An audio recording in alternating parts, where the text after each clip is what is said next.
Assalamualaikum warahmatullahi wabarakatuh. Bismillahirrahmanirrahim. Alhamdulillahirabbil alamin wassalatu wassalamu ala asyrafil anbiya'i wal mursalin sayyidina maulana Muhammadin wa ala alihi washabihi ajmain. Amma ba'du. Pemirsa TV 9 kaum muslimin dan muslimat rahimakumullah. Alhamdulillah malam hari ini kita semuanya dapat bertemu dalam suasana yang sangat berbahagia. Dan perlu diketahui program Hujjah Aswaja malam hari ini adalah program Hujjah Aswaja yang spesial karena kita kedatangan tamu seorang ulama besar, seorang syekh dari Irak ya. Beliau adalah merupakan cucu dari Syekh Abdul Qadir Al-Jilani Waliullah Sultanil Aulia. Mudah-mudahan nanti dialog kita atau yang kita bahas nanti akan memberikan satu pencerahan. Dan di studio juga hadir rekan-rekan kita dari IPPNU, dari IPNU dan para jamaah. Sekaligus juga pemirsa TV 9 dimanapun Anda berada. Mudah-mudahan malam hari ini menjadi satu malam yang sangat luar biasa di program Hujjah Aswaja. Jadi program yang membedah, mengkaji berbagai macam persoalan amaliyah ubudiyah dalam konteks Aswaja An-Nahdiyah. Sekali lagi, program Hujjah Aswaja merupakan salah satu program yang membedah, mengkaji berbagai macam persoalan dalam konteks Aswaja An-Nahdiyah. Sekali lagi, pada kesempatan malam hari ini saya didampingi seorang narasumber, seorang ya ulama besar. Beliau adalah Al-Mukarram Syekh Afifuddin bin Mansuruddin Al-Jilani. Assalamualaikum ya Syekh. Selain itu juga didampingi juga oleh Al-Ustadz Faris Khairul Anam sebagai penerjemah. Mudah-mudahan dialog kita nanti karena beliau menggunakan bahasa Arab nanti akan mempermudah bagi para pemirsa TV 9 untuk memahami apa yang beliau sampaikan nanti. Dan pada kesempatan malam hari ini kita akan membahas satu tema yang sangat menarik sekali, yaitu moderasi Ahlus Sunnah wal Jamaah.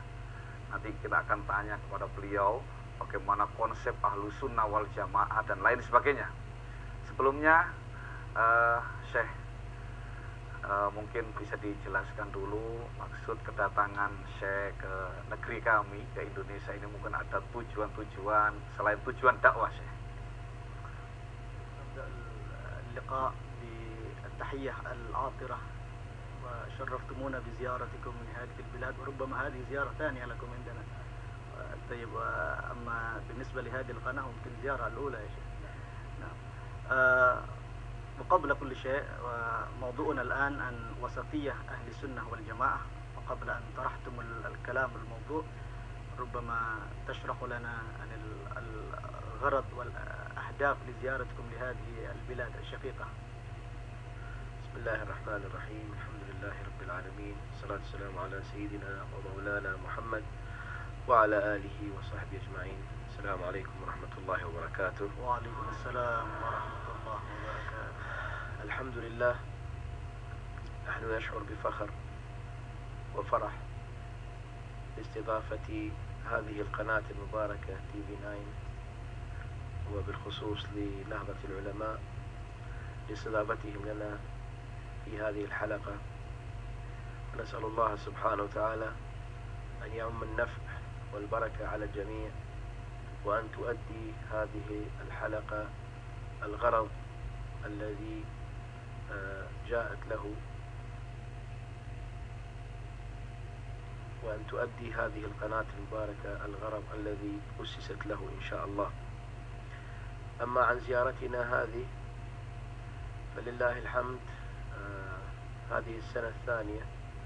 كنا في زيارة في السنة الماضية، وهذه السنة الثانية ولله الحمد للمشاركة مع الإخوة والأخوات في هذه البلاد المباركة في إندونيسيا، وخاصة في هذه المناطق في إيست جاوا، في برامج الاحتفالات بالمولد والمذاكرة والمواعظ الحسنة التي واظب عليها الناس دائما. ومعروف عن إندونيسيا بالعموم أنها بلد يحب النبي صلى الله عليه وسلم، يحب أهل البيت، ويحب الصحابة، يحب الصالحين ومنهجهم، دائما معروف أنه منهج الوسطية الذي هو منهج أهل السنة والجماعة والذي جاء به النبي صلى الله تعالى عليه وسلم ولله الحمد. Syekh Afifuddin bin Mansuruddin Al-Jailani, nasabnya kembali kepada Syekh Abdul Qadir Al-Jailani, lahir mendapatkan thaqafah ilmu di Baghdad, Irak. Beliau di awal pertemuan ini menyampaikan kepada kita bahwa beliau merasa senang bisa hadir di studio TV 9 ini untuk membagi ilmu-ilmu yang semoga diberi kemanfaatan oleh Allah Subhanahu wa taala. Beliau senang memiliki ilaqah dengan Nahdlatul Ulama, sebuah organisasi. Ini merupakan kesempatan yang terbaik menurut beliau agar manfaat dari ilmu Nabi Muhammad sallallahu alaihi wasallam ini makin membahana, makin bermanfaat bagi masyarakat umum. Adapun tujuan secara khusus ziarah beliau menjelaskan kepada kita bahwa ini merupakan kunjungan yang kedua di Indonesia. Adapun kunjungan yang pertama sudah beliau pernah laksanakan di tahun kemarin, yakni di tahun 2011. Beliau di tahun ini melakukan kunjungan yang kedua, mengunjungi beberapa daerah, utamanya di daerah-daerah di wilayah Jawa. Beliau menghadiri perayaan Maulid, menghadiri perayaan perkumpulan bersama para ulama untuk saling bermudzakarah, untuk saling mengisi majelis-majelis kebaikan. Beliau menilai negara Indonesia dengan bangsanya, dengan rakyatnya adalah sebuah komunitas yang cinta kepada Islam, cinta kepada Nabi Muhammad sallallahu alaihi wasallam, cinta kepada Ahlul Bait, keluarga Nabi, cinta kepada sahabat, dan cinta kepada umat sesama manusia secara umum. Ini tidak lepas dari konsep moderat atau moderasi dari keyakinan yang diikuti oleh kebanyakan umat Islam di Indonesia, yaitu faham ahli sunnah wal jamaah. Jadi Syekh Afifuddin bin Mansuruddin Al-Jilani, ternyata beliau datang ke Indonesia ini bukan pertama kali. Beliau tahun yang lalu sudah pernah datang ke sini, dan beliau mungkin merasa bahwa beliau menemukan saudara-saudaranya di negeri kita ini, di Indonesia ini, sehingga beliau berkenan datang lagi. Mudah-mudahan kehadiran beliau ini memberikan satu pencerahan, dan yang terpenting adalah keberkahan bagi kita semuanya, karena beliau adalah merupakan salah satu cucu dari Sultanil Aulia yang mungkin setiap saat kita kirimi Fatihah, kita hadiahi Fatihah ketika kita berdoa. Pemirsa TV 9, kita tanya lagi kepada Syekh terkait dengan konsep aswaja. Syekh, konsep aswaja atau ciri-ciri aswaja mungkin yang selama ini dipahami, aswaja itu kan dipahami secara sempit. Aswaja itu hanya identik dengan tahlilan, istighosa, manakib, dan lain sebagainya. Mungkin masyarakat ini butuh pencerahan bahwa aswaja secara lebih luas, mungkin bukan hanya skala nasional, bahkan internasional, bahkan di luar negeri kami, mungkin aswaja ini sudah berkembang melebihi yang mungkin kami fahami di sini. المقدم أن قدومكم لهذا البلاد يعني نريد أن نتلمس منكم زادا نافعا علميا روحيا وثقافة يعيننا على حصول مرضات الله عز وجل في دنيانا وأخرانا. وموضوعنا الآن عن وسطية أهل السنة والجماعة، فما تعليقكم لهذا الموضوع؟ الحمد لله، الله سبحانه وتعالى اختار لهذه الأمة النبي صلى الله عليه وسلم، اختار لها نبيها، والذي كان معروفا عنه كما بين الله سبحانه وتعالى في القرآن أنه نبي الرحمة، وكان صلى الله عليه وسلم نبي الخلق العظيم، وكان صلى الله عليه وسلم الداعي إلى صراط الله المستقيم. وبالتالي فأمته هي أمة الخيرية وأمة الوسطية، لأنها واجب هذه الأمة هي ليس أن تكون مسلمة فحسب، وإنما واجبها الدعوة إلى دين الله سبحانه وتعالى، وهذا يتطلب معرفة تامة بأمور الدين، ويتطلب منها أيضا الوسطية في هذه الدعوة إلى الله. الله سبحانه وتعالى بإرادته جعل هذه الأمة أمة الوسطية، وقال سبحانه وتعالى بسم الله الرحمن الرحيم جعلناكم أمة وسطا لتكونوا شهداء على الناس ويكون الرسول عليكم شهيدا. فأمة الوسطية وأمة الشهادة واجبها الدعوة إلى الله سبحانه وتعالى، هذا أولا. أما الأمر الثاني فنلاحظ أن السواد الأعظم من أمة الإسلام هم من أهل السنة والجماعة في كل بلاد الأرض، الغالبية العظمى. وهذا يدلنا على أن هذا منهج هو منهجهم ومنهج الحق. والنبي صلى الله عليه وسلم يقول: ما اجتمعت أمتي على باطل. فما نلاحظه من أمور احتفالية في المولد أو في مشاركات الاحتفالات والتهليل وغير ذلك، هذه كلها ذهبت عليه الأمة من قديم الزمان. فلا يستطيع أو أن يأتي الآن قائل يقول هذا كله من البدع والعياذ بالله. كيف تجتمع الأمة، كل هذه الأمة بغالبيتها، على هذه الأمور؟ وبالتالي هناك من يقول مثلا هذه بدعة وإلى غير ذلك. كل من يريد أن يتكلم بالتصحيح والدعوة إلى الله لا بد أن ينتهج بمنهج النبي صلى الله عليه وسلم، منهج الوسطية. ادعو إلى سبيل ربك إيش؟ بالحكمة والموعظة الحسنة وجادلهم بالتي أحسن. في النهاية إن ربك هو أعلم بمن ضل عن سبيله وهو أعلم بالمهتدين. ليس هناك من يقول أو يجادل جدالا عقيما يؤدي إلى تفرقة الأمة، هذا لا يجوز مطلقا. فلذلك علينا الالتزام بهذا المنهج وتعليم الناس معاني مفاهيم أهل السنة والجماعة، حتى عندما يحتفلون أو عندما يشاركون في احتفالات أو تجمعات لابد يعرفون ما معاني هذه الاحتفالات حتى يحصل لهم النفع الكبير إن شاء الله. Syekh Afifuddin bin Mansuruddin Al-Jailani menjelaskan kepada kita ketika kita tadi bertanya bagaimana sebenarnya konsep moderasi Ahlu Sunnah wal Jamaah. Fadilatul Syekh menjelaskan kepada kita bahwa umat ini adalah umat yang sangat luar biasa mendapatkan keistimewaan dengan diutusnya Nabi Muhammad sallallahu alaihi wasallam. Allah sudah menegaskan bahwa Nabi Muhammad adalah Nabi Rahmah. Allah Subhanahu wa taala telah menegaskan bahwa Nabi Muhammad adalah nabi yang berbudi pekerti yang baik. Allah Subhanahu wa taala telah menjelaskan bahwa Nabi Muhammad adalah seorang dai yang mengajak kita untuk meniti jalan yang lurus. Karena itulah teladan ini harus diwarisi oleh umatnya. Dengan demikian umatnya harus berperilaku yang baik. Umatnya harus berperilaku moderat. Prinsip ini, konsep ini yang diwariskan oleh Rasulullah merupakan kewajiban bagi kita umat Islam untuk meneruskannya dalam bentuk dakwah. Kita sebagai umat tidak bisa mengklaim sebagai muslim saja sebelum kita menunaikan satu kewajiban di antara sekian banyak kewajiban, yaitu berdakwah kepada Allah Subhanahu wa taala. Dalam menjalani profesi dakwah, seseorang harus berprinsip moderat.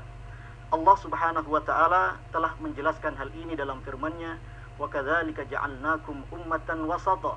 Dan demikianlah kami, kata Allah Subhanahu wa taala, telah menjadikan kalian umat yang moderat, umat yang berada di tengah-tengah. Ini yang pertama menurut Rasulullah sallallahu alaihi wasallam, prinsip dari Nabi Muhammad yang harus diteruskan oleh umatnya untuk mendakwahkannya kepada yang lain. Yang kedua, pemirsa TV 9, sekali lagi kita membahas tentang moderasi Ahlu Sunnah wal Jamaah bersama Al-Mukarram Syekh Afifuddin bin Mansuruddin Al-Jilani. Sekali lagi tema yang kita bahas adalah moderasi Ahlu Sunnah wal Jamaah. Ikuti terus sampai selesai di TV 9. Jangan rubah channel televisi Anda. Kita akan lanjutkan, kita akan bedah penjelasan dari Syekh Afifuddin, di mana beliau tadi sudah menjelaskan tentang bagaimana kita mentauladani baginda Rasulullah Muhammad SAW. Sekali lagi, Kujak Swaja akan kembali setelah yang berikut ini.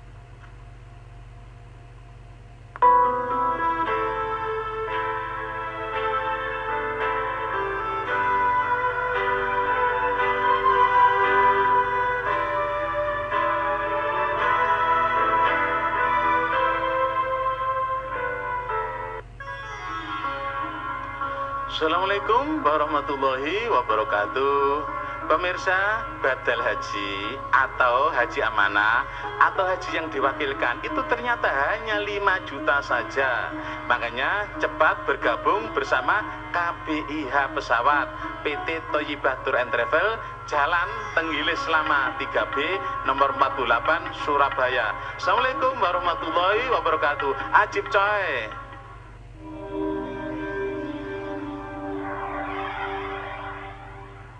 Klinik Bayu Cakra Buana hadir di tengah Anda dengan inovasi yang menakjubkan, yaitu menyeimbangkan unsur panas dan unsur dingin pada diri manusia untuk menstabilkan fungsi seluruh organ tubuh sehingga mampu menetralisir berbagai macam penyakit baik medis maupun non-medis bersama Mas Wahyu Pamungkas SPDI.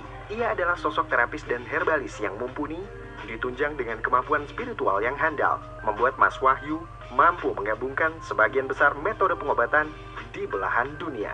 Di antaranya metode pengobatan tanah Jawa, Timur Tengah, India, China, dan lain sebagainya. Namun, beliau tetap berbesar hati menerima siapa saja yang ingin diobati.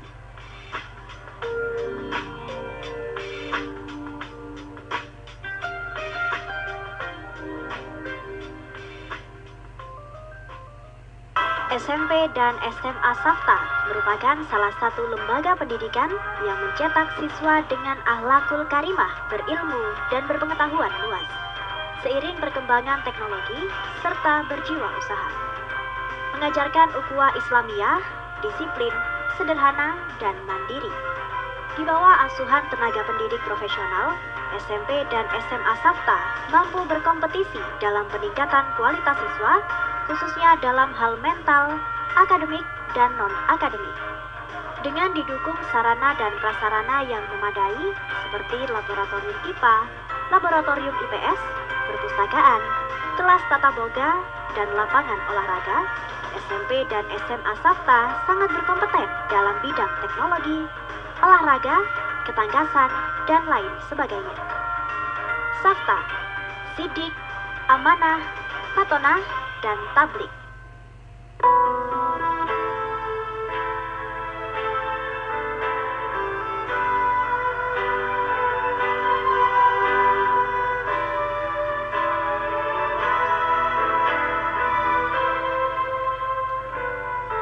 Dimanapun Anda berada, terima kasih masih tetap di program Hujjah Aswaja, salah satu program yang mengkaji berbagai macam persoalan amalia ubudiyah dalam konteks Aswaja An-Nahdiyah.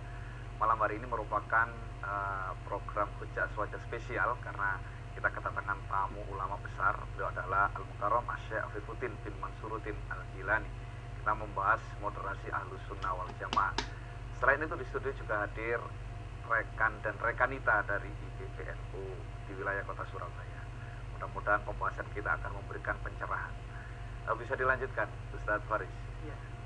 Pemirsa TV9 yang berbahagia, masih ada beberapa poin yang perlu diterjemahkan dari apa yang beliau sampaikan di segmen pertama tadi, bahwa yang kedua, yang sebagai jawaban dari pertanyaan kita adalah bahwa as-sawadul a'zam, mayoritas yang diikuti oleh umat Islam di seluruh dunia sejak dulu sampai sekarang ini adalah Ahlus Sunnah wal Jamaah. Dapat dipastikan di semua negara Islam, semua kebanyakan masyarakatnya beraliran Ahlus Sunnah wal Jamaah. Sedangkan Rasulullah sallallahu alaihi wasallam sudah menyampaikan majtama'at ummati ala batil. Umatku, kata Rasulullah, tidak bakal melakukan kesepakatan atas suatu kebatilan. Karena itulah kalau kemudian mayoritas masyarakat atau umat Islam merayakan perayaan Maulid Nabi, mereka mengamalkan tradisi Islam yang bernama tahlil dan lain sebagainya, itu dari dulu sampai sekarang. Bagaimana kemudian dikatakan bahwa ini adalah sebuah kesesatan? Bagaimana kemudian ritual-ritual Islami tadi dikatakan sebagai sesuatu yang bid'ah? Padahal Rasulullah sekali lagi telah mengatakan kepada kita bahwa umat beliau tidak akan pernah sepakat dalam urusan kesesatan. Selain itu ada satu ayat yang beliau sitir yang tadi sudah disampaikan oleh Syekh Afifuddin, bahwa Allah Subhanahu wa taala berfirman, ud'u ila sabili rabbika bil hikmati wal mau'izatil hasanati wajadilhum billati hiya ahsan. Lanjutan ayat ini yang kemudian perlu digarisbawahi. Allah berfirman, inna rabbaka huwa a'lamu biman dhalla an sabilihi wa huwa a'lamu bil muhtadin. Berdasarkan ayat ini tidak boleh kemudian orang mengklaim, menuduh sebagian umat Islam sebagai penganut. Kendaraan saya dan ambil saya sembuh total. Para pemirsa, bagi Anda yang mempunyai masalah keluhan mata seperti katarak, minus, plus, blinders, mata merah, mata berair, jangan khawatir. Sri Rama adalah solusinya. Kunjungi Klinik Pengobatan India Sri Rama, Jalan Veteran nomor 181 Gersik, dan Jalan Banjar Kemantren Buduran nomor 9 Sidoarjo dengan nomor telepon 0821 740 66554.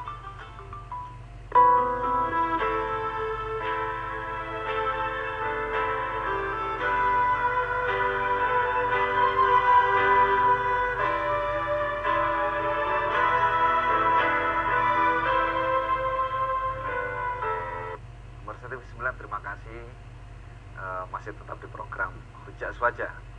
Sekali lagi pada segmen ketiga ini kami berikan kesempatan kepada pemirsa dimanapun Anda berada, mungkin yang ingin bertanya langsung kepada Syekh Afifuddin bin Mansuruddin Al-Jilani terkait dengan tema kita yaitu moderasi Ahlus Sunnah wal Jamaah, bisa menghubungi layanan nomor telepon kami di 031 566 0109. Sekali lagi di 031 566 0109. Mungkin dari rekan-rekan kita IPPNU dan di penuh mungkin ada pertanyaan juga, bisa nanti pakai bahasa Inggris juga tidak apa-apa ya. Ustadz Faris bisa dijelaskan yang disampaikan saya tadi. Saya akan menerjemahkan apa yang dalam segmen sebelumnya adalah beliau terangkan tentang tasawuf dan manhaj tasawuf Syekh Abdul Qadir Al-Jailani. Yang pertama, beliau ingin mengemukakan tentang pengertian dan penjelasan tentang tasawuf. Sebagian orang a priori, sebagian orang kemudian salah tuduh dan mengkritik habis-habisan tasawuf. Padahal memang ada penyimpangan dari sebagian orang yang mengatasnamakan tasawuf. Tapi kemudian tidak bisa digeneralisasi bahwa semua ajaran tasawuf kemudian salah. Ini adalah sebuah justifikasi atau hukum yang zalim menurut beliau, karena dianalogikan seandainya ada 10 anggota keluarga yang berbuat salah cuma satu, apakah kemudian 9 anggota keluarga yang lain kita hukumi sebagai orang-orang yang salah? Tentu tidak. Dan tuduhan ini menurut beliau la asasa lahu, tidak ada dasarnya sama sekali. Baiklah, beliau kemudian menjelaskan tasawuf ini adalah sebuah ilmu. Kalau kemudian kita ganti ilmu tasawuf, ini adalah konsep dasarnya adalah ingin membersihkan hati, tazkiyatun nafas. Kalau kita ganti misalnya dengan istilah tazkiyatun nafas atau kemudian tasfiyatul qulub dan sebagainya, ini semua tentu diajarkan oleh Islam. Bagaimana Allah Subhanahu wa taala ketika menceritakan doa Nabi Ibrahim alaihi salam. Nabi Ibrahim pernah berdoa, Rabbana wa ba'ath fihim rasulan minhum yatlu alaihim ayatika wa yuzakkihim wa yu'allimuhumul kitab. Nabi Ibrahim dalam ayat ini berdoa semoga di antara keturunan beliau nanti ada seorang rasul yang kemudian di antara misinya adalah yuzakkihim, membersihkan hati umatnya. Doa Nabi Ibrahim ini kemudian dijawab dengan diutusnya Nabi Muhammad sallallahu alaihi wasallam, dan lagi-lagi ketika Allah menceritakan tentang pengutusan Nabi Muhammad juga disebutkan kata-kata tazkiyah, di mana Allah Subhanahu wa taala berfirman, huwallazi ba'atsa fil ummiyina rasulan. Dialah Allah Subhanahu wa taala yang telah mengirimkan di kalangan ummi seorang rasul yang kemudian juga di antara misinya adalah wa yuzakkihim, membersihkan hati mereka. Jadi kemudian kalau kemudian tasawuf dituduh dengan tuduhan-tuduhan yang zalim tadi itu, berarti seakan-akan para penuduh itu menuduh ajaran Nabi Ibrahim, menuduh ajaran Nabi Muhammad sallallahu alaihi wasallam. Tazkiyah dalam agama kita penting. Dikatakan at-tazkiyah adalah at-takhliyah qabla at-tahliyah. At-tahliyah qabla at-tahliyah. Membersihkan sebelum menghiasi. Maksudnya apa? Dijelaskan dalam bentuk contoh oleh Syekh Afifuddin, bahwa kemudian ketika kita misalnya akan menempati rumah, yang tentu harus kita lakukan adalah menyiapkan rumah itu, kita bersihkan sebelum kita menghiasi, sebelum kita kemudian menempati. Tidak mungkin kita belum membersihkan kemudian langsung menempati, atau tidak mungkin juga kita menghiasi rumah padahal rumah itu sedang kotor. Karena itulah tahap pertama bagi seorang muslim adalah membersihkan hatinya. Yang ini merupakan disimpulkan oleh beliau bahwa tazkiyah ini sangat penting, dan inilah yang dibawa oleh para ulama, di antaranya adalah Hasan Al-Basri, Imam Junaid Al-Baghdadi, kemudian Imam Al-Ghazali dan lain sebagainya, di antaranya juga adalah Syekh Abdul Qadir Al-Jailani. Sedikit tentang apa yang telah dibawa oleh Syekh Abdul Qadir Al-Jailani dalam manhaj tasawufnya. Beliau ini mengajak manusia untuk bertazkiyah. Pada intinya beliau membawa misi yang asyariah wal haqiqah, syariat dan hakikat, dan inilah inti tasawuf. Beliau masuk Baghdad, di mana Baghdad itu adalah tempat pusat peradaban ilmu. Kemudian beliau dengan mahabbah, dengan tasawufnya menyebarkan dakwah Islam, dan dengan mahabbah inilah kemudian dakwah beliau diterima di berbagai negara terutamanya di negara kita, negara Indonesia. Pemirsa TV 9 luar biasa sekali. Jadi begitulah gambaran, ya sekelumit ya gambaran bagaimana tasawuf dan manakib dari Sultanil Aulia Syekh Abdul Qadir Al-Jilani waliyullah. Mana ada penelpon ini, Ustaz? Ya. Assalamualaikum. Waalaikumsalam warahmatullahi wabarakatuh. Assalamualaikum, Syekh. Waalaikumsalam. Dari Bapak siapa, di mana ini? Dari Pak Prapto di Surabaya. Ya, silakan Pak Prapto, ini kesempatan yang sungguh sangat luar biasa sekali. Silakan Pak Prapto. Ya, Allah Rasulullah sallallahu alaihi wasallam. Inna Bani Israel iftaraqat ala 71 firqah. Wa inna ummati istaftariqu ala istataini wa 70 firqah. Kulluha finnar illa wahidah wa hiya al-jama'ah. Faqala Sayyidina Umar bin Khattab radhiyallahu anhu, la Islam illa bil jama'ah, wa la jama'ah illa bil imamah aw umarah, wa la imamah illa bil bai'ah, wa la bai'ah illa bil ta'ah. Pertanyaannya, siapakah yang dimaksud dengan jamaah di sini? Ya, Syekh. Yang kedua, yang kedua. Ya. Tasjiyatun nafs. Inna nafsala amaratun bisu ila rahimar rabbi. Inna rabbilah ghafurun rahim. Bagaimana caranya supaya hati ini bisa bersih, bisa suci, ya Syekh? Terima kasih.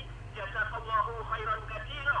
Assalamualaikum warahmatullahi wabarakatuh. Assalamualaikum warahmatullahi wabarakatuh. Terima kasih Pak Prapto di Surabaya. Langsung saja. Saya lo Sayyid Prapto, ربما تنطق بصعوبة Prapto هذا الاسم. جابت الدليل وربما قد فهمتم الدليل، ولكن السؤال الأول بعدما جاب الكلام الحديث عن افتراق الأمة، السؤال من هم الجماعة؟ والسؤال الثاني بعد أن جاب الدليل أن النفس لأمارة بالسوء، السؤال كيف نزكي أنفسنا؟ الحمد لله. الله سبحانه هذه كما في الجسد، لما قال النبي صلى الله عليه وسلم فرقة لم يقل طائفة، لم يقل الدين تفرق. هناك فرق ظهرت كما في الجسد تظهر أمراض. عندما يظهر في الجسد أمراض نعالجها، لأنه المسلمين ظهرت فيهم هناك أناس أذكياء ويفهمون وعباقرة وكذا، فمنهم من يعني تكبر ربما في هذا العلم، فيعني أصابه الكبر واعتزل، كما في المعتزلة والمرجئة وكذا، فرق عديدة. أغلب هذه الفرق قد ظهرت، وهذه نقول أنها ليست فقط من السلبيات، لكن نقول إنه عندما نعرف الأمراض هذا أمر مهم جدا حتى نتخلص منها. فظهر أيضا بالمقابل علماء، يعني أمام هذه الفرق الضالة ظهر علماء جابوا هذه الفرق، كسيدنا الإمام أحمد ضد المعتزلة وعلماء آخرين، الحمد لله رب العالمين. فظهرت هذه وذهبت. أما بالنسبة إلى النفس، هذه النفس لها 7 درجات كما يبين الشيخ عبد القادر الجيلاني في أحد كتبه. النفس الأمارة بالسوء، ثم النفس اللوامة، ثم إلى غير ذلك. المهم درجات النفس تحتاج من مجاهدة، والذين جاهدوا فينا لنهدينهم سبلنا. تحتاج مجاهدة يومية. وضعت لنا النبي صلى الله عليه وسلم أذكار في الصباح في المساء، القرآن، السنن، الصلوات، إلى غير ذلك. فلذلك بالعمل على بالعمل بما أعطانا المولى سبحانه وتعالى من القرآن والسنة وفهم العلماء من أمور تساعد على تزكية وتصفية النفس، هذا سيساعد الإنسان إلى أن يصل إلى ما أراد الله سبحانه وتعالى، أن يكون إنسانا مؤمنا تقيا. يا الذين آمنوا اتقوا الله. فليس هناك من يصل مباشرة إلى مرحلة عالية في تزكية النفس، لكن يحتاج من عندنا المثابة مجاهدة. وهذه ومعنى العبودية، كل ما تتقرب إلى الله كل ما تشعر بأنك عبد، وتشعر قبل أن تتلقى العلم أنك كنت جاهلا، وفوق كل ذي علم عليم. Pemirsa TV 9, sekali lagi penjelasan dari Syekh ini pasti seluruh pemirsa TV 9 ingin tahu Oleh sebab itu jangan rubah channel televisi Anda, tetap di program Hujjah Swaja. Hujjah Swaja akan kembali setelah yang berikut ini.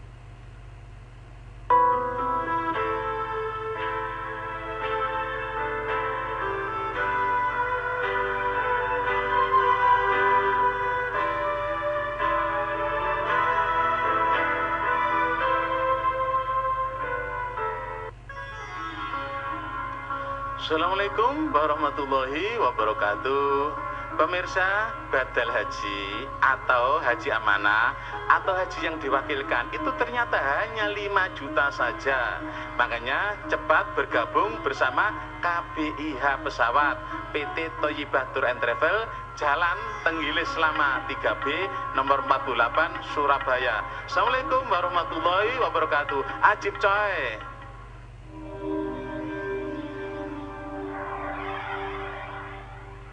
Klinik Bayu Cakra Buana hadir di tengah Anda dengan inovasi yang menakjubkan, yaitu menyeimbangkan unsur panas dan unsur dingin pada diri manusia untuk menstabilkan fungsi seluruh organ tubuh sehingga mampu menetralisir berbagai macam penyakit baik medis maupun non-medis bersama Mas Wahyu Pamungkas SPDI. Ia adalah sosok terapis dan herbalis yang mumpuni, ditunjang dengan kemampuan spiritual yang handal, membuat Mas Wahyu mampu menggabungkan sebagian besar metode pengobatan di belahan dunia. Di antaranya metode pengobatan tanah Jawa, Timur Tengah, India, China, dan lain sebagainya. Namun, beliau tetap berbesar hati menerima siapa saja yang ingin diobati.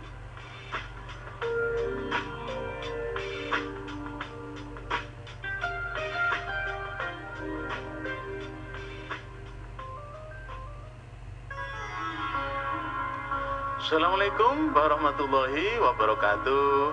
Pemirsa, badal haji atau haji amanah atau haji yang diwakilkan itu ternyata hanya 5 juta saja.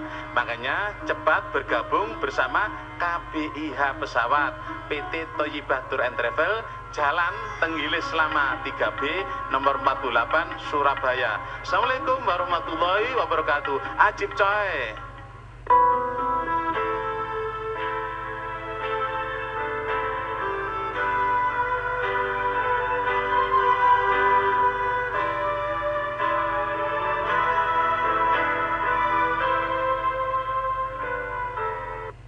TV 9 sekali lagi terima kasih.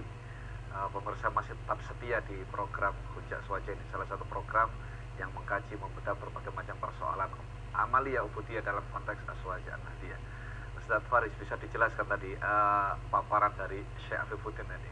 Iya, ketika beliau menjawab pertanyaan Pak Prapto yang ada 2 hal tadi, yang pertama adalah tentang hadis perbedaan atau perpecahan di antara umat Nabi Muhammad. Pak Prapto menanyakan apa yang dimaksud dengan jamaah, dan pertanyaan yang kedua adalah bagaimana kita bisa membersihkan hati kita.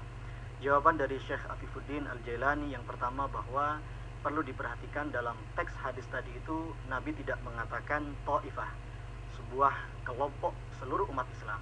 Nabi juga tidak mengatakan din, mengambil diksi kata agama, tapi yang dipilih oleh Nabi adalah diksi kata firqah yang artinya adalah kelompok.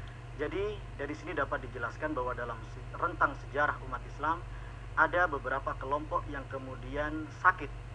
Seperti tubuh kita, kadang juga ada yang sakit. Nah, ketika kita ingin berusaha untuk mendapatkan kesembuhan dari sakit ini, tentu harus didiagnosa mana sakitnya. Untuk selanjutnya diambil tindakan-tindakan yang perlu untuk menyembuhkan penyakit tadi itu. Dan alhamdulillah di antara umat Islam ada orang-orang ulama, ada azkiya, orang-orang yang cerdas, orang-orang yang paham bagaimana menyembuhkan penyakit tadi itu. Tapi kemudian tidak menutup kemungkinan ada beberapa kelompok dari umat Islam ini yang dalam bahasa beliau takabbaru fi hadzal ilm, terlalu menyombongkan diri, sok tahu tentang perbedaan atau perpecahan di antara umat, mengklaim bahwa dirinya yang paling benar dan lain sebagainya. Mereka i'tazala, mereka kemudian memisahkan diri dari kelompok mayoritas ahlu sunnah wal jamaah seperti Mu'tazilah, Murji'ah, ataupun definisi Mu'tazilah yang berkembang sampai sekarang pun ada yang kemudian diikuti oleh sebagian kelompok yang menurut bahasa beliau terlalu menyombongkan diri, paling mengerti, paling benar, dan lain sebagainya. Karena itulah penyakit ini memang penting untuk disembuhkan, dan alhamdulillah sudah menjadi sunnatullah bahwa kemudian ada ulama-ulama yang tampil untuk memberikan kantor secara ilmiah bagi kelompok-kelompok yang menyimpang itu. Di antaranya adalah Imam Ahmad, bagaimana mengkanter dan mengkritisi habis-habisan faham Mu'tazilah. Itu jawaban untuk pertanyaan yang pertama. Yang kedua tentang bagaimana proses membersihkan hati. Dalam konsep tasawuf al-Imam Syekh Abdul Qadir Al-Jailani, beliau membagi hati itu menjadi 7 derajat. Beliau hanya bisa menyebutkan sebagian dengan keterangan yang hanya singkat karena memang waktu kita yang terbatas, dan itu yang beliau ucapkan berkali-kali bahwa tema kita ini besar tapi kemudian waktunya sangat sempit sekali. Karena itulah ada nafsu yang disebut ammarah bisu yang selalu memerintahkan kejelekan. Ada nafsu yang bernama lawamah, melakukan kejelekan tapi kemudian mencela perilaku jeleknya, tapi setelah itu melakukan kejelekan lagi. Itu semuanya ada taraf-taraf 7 tingkatan nafsu itu dijelaskan oleh Syekh Abdul Qadir Al-Jailani. Intinya menurut beliau untuk mencapai derajat nafsu yang paling istimewa, yang paling ideal diharapkan oleh agama adalah membutuhkan mujahadah dari diri kita. Karena itulah Allah Subhanahu wa taala berfirman, "Walladzina jahadu fina lanahdiyannahum subulana." Bagi orang-orang yang mau bermujahadah, mau berusaha dengan keras, mengerahkan segala tenaganya, insya Allah akan mendapatkan jalan ridha Allah Subhanahu wa taala. Bentuk mujahadah ini bisa dengan cara berzikir, melakukan kesunahan-kesunahan, membaca salawat Nabi Muhammad sallallahu alaihi wasallam, doa di pagi hari, sore hari, malam hari, dan seterusnya. Itu semualah membuktikan bahwa kita ini untuk mencapai sesuatu butuh usaha, butuh mujahadah. Dan itulah yang ditegaskan dalam firman Allah Subhanahu wa taala, ya ayyuhalladzina amanu ittaqullah, wahai orang-orang yang beriman, bertakwalah kepada Allah. Yang diharapkan adalah mukmin yang bertakwa, dan semua itu membutuhkan proses. Nomor 109 luar biasa sekali paparan dari Syekh Afifuddin bin Mansuruddin Al-Jilani. Mungkin dari rekan atau rekanita Ibnu atau itu Pak, ada yang ingin bertanya? Ya, silakan. Baik, bismillahirrahmanirrahim. Assalamualaikum warahmatullahi wabarakatuh. Waalaikumsalam warahmatullahi wabarakatuh. Nama saya Isna Nur Fitria dari IAIN Sunan Ampel Surabaya. Ya. Ana urid an as'al ila Syekh Afifuddin an kaifa ra'yukum an fahmi pluralism inda manhajina ahli sunnah wal jamaah, wa qala Allah ta'ala fi Qur'anil Karim, inna ad-dina 'indallahil Islam. Syukran, jazakumullah khairan katsira. Assalamualaikum warahmatullahi wabarakatuh. Luar biasa sekali. Waalaikumsalam warahmatullahi wabarakatuh. Jadi pemirsa TV 9, rekanita IPPR ini bertanya tentang konsep pluralisme, ya, ala aswaja gitu ya. Ya.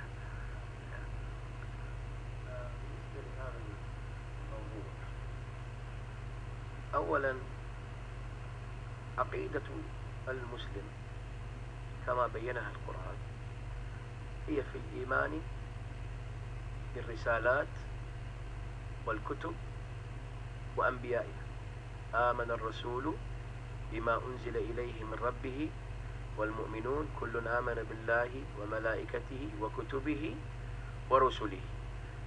إذا مسلم من المسلمين قال لا نؤمن بيونس عليه السلام، بنبي سيدنا يونس، هذا خرج عن الإسلام. يكفي أنه لا يؤمن بنبي واحد من الأنبياء خرج.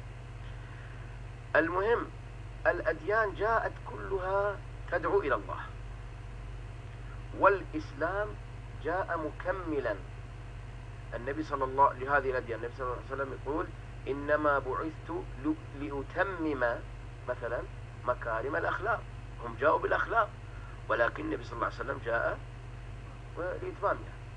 ثم الإسلام والنبي صلى الله عليه وسلم كان مبعثه على فترة من الرسل، يعني ما بين دعوته عندما بلغ 40 وآخر نبي قبله ألا هو سيدنا نبي عيسى عليه السلام كانت 611 سنة، لا نبي ولا مرسل، خلت.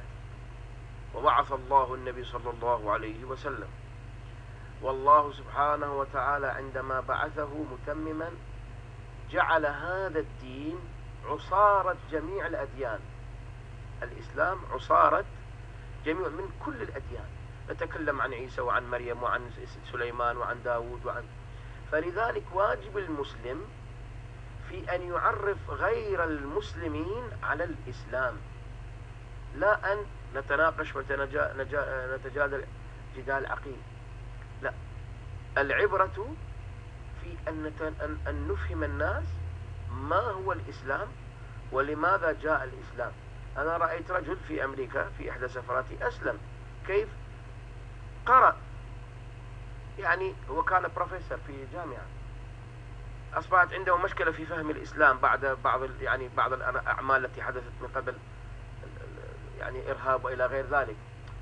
هو أصاب في حيرة من أمره، فأصبح في حيرة، وإذا به يطلب من التلاميذ طلابه أن يأتون له بكتب عن الإسلام، فجاءوا له بكتب مثلا الإمام الغزالي وكتب الشيخ عبد القادر الجيلاني، يقول قرأت هذه الكتب وهي عرفت منها حقيقة الإسلام، بعد شهر أسلم، سبحان الله.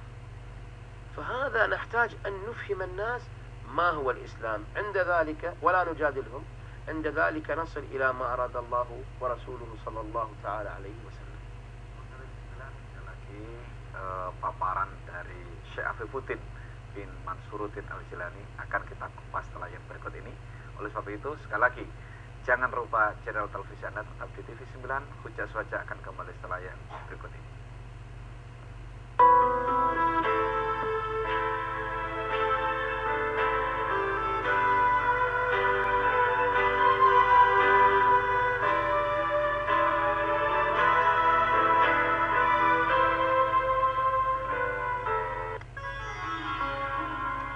Assalamualaikum warahmatullahi wabarakatuh.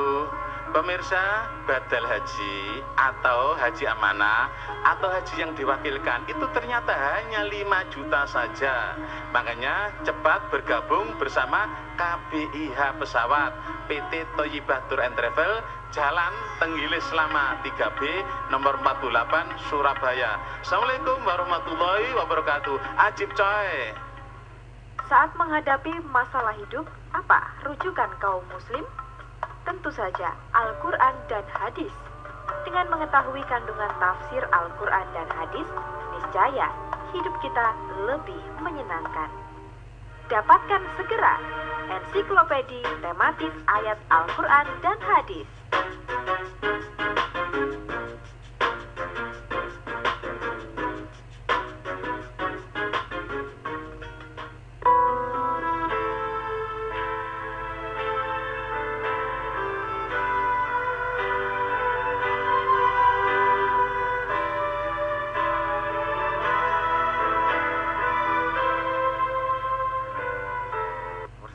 Tidak terasa kita sampai di segmen yang terakhir, yaitu segmen kesimpulan. Ya, sebenarnya memang kita ingin berlama-lama karena kita kedatangan ulama besar, kehormatan yang luar biasa. Syekh Afifuddin bin Mansuruddin Al-Jilani berkenan hadir. Ya, tapi karena waktu yang membatasi kita, Ustadz Afif bisa dijelaskan tadi paparan dari Syekh Afifuddin. Ya, menjawab pertanyaan dari mahasiswi Yayasan Sunan Ampel Surabaya, dari Mbak Isma tentang pluralisme. Beliau menjawab bahwa terkait dengan akidah muslim, kita meyakini bahwa ada risalah, ada kitab, ada malaikat, dan itu diturunkan kepada para nabi yang sudah kita kenal. Semuanya ternyata sama-sama membawa misi tauhid monoteisme, menyembah Allah semata. Karena itulah orang yang menyalahkan satu dari nabi saja dengan tidak mengimani Nabi Yunus alaihissalam, maka dia sudah keluar dari agama Islam. Bayangkan tidak mengimani satu nabi saja, itu sudah dianggap sebagai orang yang keluar dari agama Islam. Semua agama intinya kemudian mengajak kepada tauhid Allah Subhanahu wa taala. Kalau kemudian ada agama yang mengklaim sebagai agama yang benar, tapi kemudian tidak mentauhidkan Allah Subhanahu wa taala, maka tentu tidak bisa diimani dengan alasan pluralisme dan lain sebagainya. Agama Islam adalah penyempurna, di mana diantaranya Nabi Muhammad mengatakan innama bu'itsu liutammima makarimal akhlak. Akhlak sudah dibawa misinya oleh nabi-nabi sebelumnya, tapi kemudian dengan Nabi Muhammad akan disempurnakan akhlak manusia itu. Bayangkan kemudian sebelum Nabi Muhammad ada para rasul, dan paling terakhir jarak yang paling dekat dengan beliau adalah Nabi Isa alaihissalam, itu pun jarak 612 tahun lamanya. Tidak ada nabi, tidak ada rasul yang kemudian membawa risalah dari Allah Subhanahu wa taala. Datanglah kemudian Islam dibawa oleh Nabi Muhammad yang menghimpun semua agama, yang kemudian dengan mengajak, dengan mengimani Islam berarti mengimani semua agama samawi, yang konsepnya adalah mentauhidkan Allah Subhanahu wa taala. Wajib bagi seorang muslim untuk mendakwahkan hal ini kepada non muslim, bukan dengan cara mendebat yang debat kusir, tapi dengan cara memahamkan. Beliau bercerita pernah bertemu dengan seorang profesor di Amerika Serikat setelah peristiwa 11 September dengan isu maraknya terorisme dan lain sebagainya, sehingga membuat beliau penasaran. Sang profesor ini kemudian minta kepada muridnya untuk diberi kitab-kitab tentang al-Islam, diantaranya kitab Al-Imam Al-Ghazali, Imam Syekh Abdul Qadir Al-Jailani dan sebagainya, sehingga kemudian beliau setelah membaca mengatakan, saya memahami Islam dari buku-buku ini, dan sejak 1 bulan setelah beliau membaca itu, beliau kemudian masuk Islam.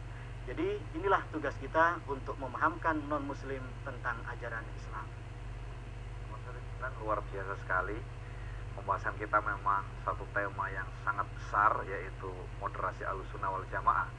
Mulai awal hingga akhir ini kita telah membahasnya, namun kita ingin dapat satu kesimpulan.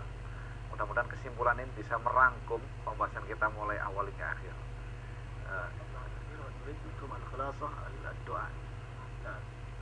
الحمد لله، نسأل الله سبحانه وتعالى أن يثبت الجميع على منهج أهل السنة والجماعة، منهج الحق ومنهج النجاة. ووصيتي لإخوتي وأخواتي بالالتزام بهذا المنهج، وهذا لا يكون إلا عن طريق الحضور إلى معاهد التعليم والمجالس وغير ذلك. والحمد لله كما كان سبب في زيارتنا لهذا البلد هو دعوة من معهد المولد والتعليم روضة السلف الحمد لله في بانجيل، وهذا من باب الحرص على هذه العلوم وعلى على تدريس الناس، فأنصحهم بالالتزام بذلك. ونسأل الله والالتزام بغيرها بالمعاهد المنتشرة في هذا البلد المبارك أندونيسيا إن شاء الله. عسى الله أن يعم الفضل والخير والبركة عليهم أجمعين. والله أسأل أن يحفظ هذا البلد وأهل هذا البلد أندونيسيا، بارك لهم في أحوالهم وأقوالهم وأفعالهم، ويجعلهم من عباده المصلحين الصالحين، ويجنبهم الفتن ما ظهر منها وطن. وأن الله يحيينا على منهج أهل السنة والجماعة ويمتنا على ذلك إنه سميع مجيب الدعوات. ونشكر في النهاية TV 9 على هذه الدعوة ونهضة العلماء، نسأل الله أن يبارك في جهودهم لخدمة الإسلام والمسلمين. Pada bagian akhir beliau memberikan kesimpulan dengan mengajak kita semua yang hadir di studio dan para pemirsa TV 9 untuk makin memantapkan akidah Ahlussunnah wal Jamaah.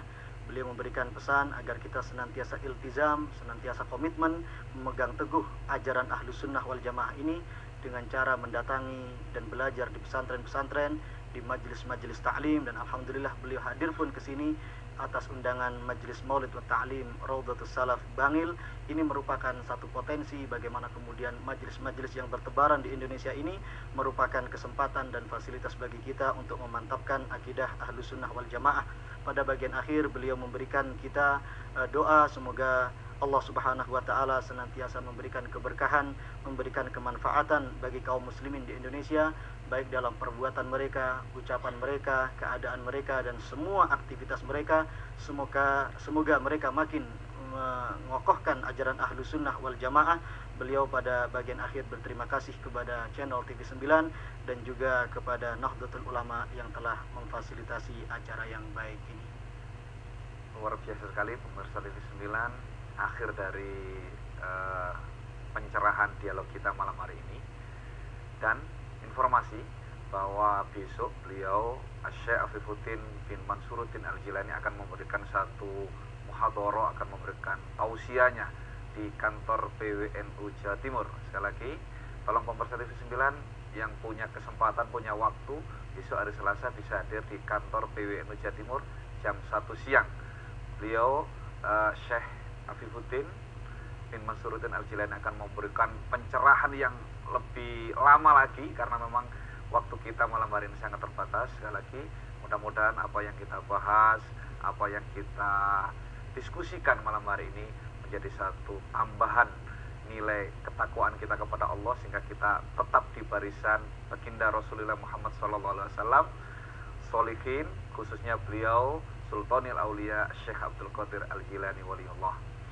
Kami ucapkan terima kasih kepada Syekh Afifuddin bin Mansuruddin Al-Jilani, kepada Ustadz Faris Khairul Anam, kepada seluruh kru TV 9, kepada rekan-rekan kita IPNU IPPNU. Mudah-mudahan kita semua mendapat keberkahan dari pertemuan malam hari ini. Dan wa akhiron, saya Khairul Razikin mohon maaf yang sebesar-besarnya apabila ada kesalahan atau kekhilafan. Wal afu minkum wallahul muwaffiq ila aqwamit thoriq. Wassalamualaikum warahmatullahi wabarakatuh.